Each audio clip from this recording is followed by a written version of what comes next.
Nandito kami sa kabilang park. Ayan. Kami ng anak ko. Ayun, naglalaro siya.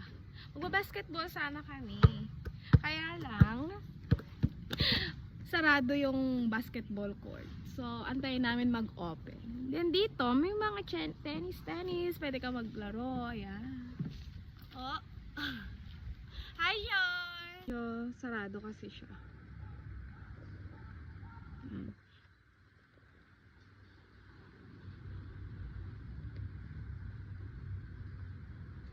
Ooh! Wow! Hi! Hindi pa niya abot yung baba. Yan siya. Oh. Hi, mama.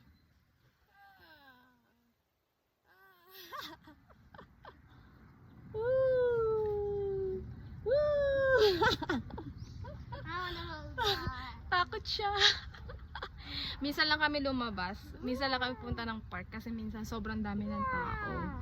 And then, sobrang dami ng bata. Mga gusgusing bata, charot. Mga batang may mga 11. Kaya, hindi ko siya pinapalaro sa mga galong kasi mabilis siyang mahawa. Kaya kami na lang mag-ina.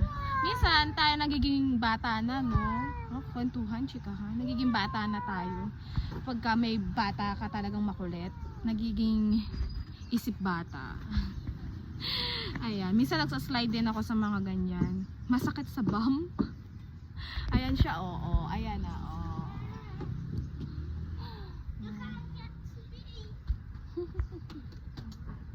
Hi! Hi, Bubu! Hi, baba ko! Ayan, after school, ayan, nag-decide kayong pumunta dito sa kabila kasi para maano yung isip niya kasi masyado siya sa school. So, laro-laro lang muna kaysa TV,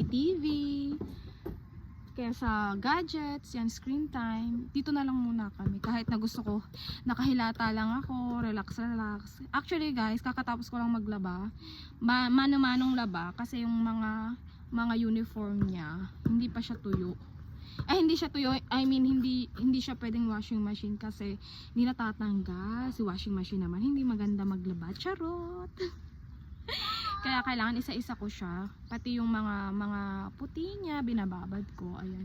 So ayan, niyagag ako ng anak ko dito, nakapag-drive tuloy ng day oras. Ayan. Pero paglipat namin dito sa kabila, parang ipapark ko na lang siya palagi para naman na-exercise siya, pinagpapawisan, hindi yung lagi siya sa loob ng bahay, lagi naka-aircon. Ayan siya, upo-upo lang siya. Oh, careful! Oopsie daisy! Oopsie daisy! You can do it! You can do it! Oh, good job! Go! Oh, very good! Ready, set, go! Woo! You have to let me go! Let me go! Woo!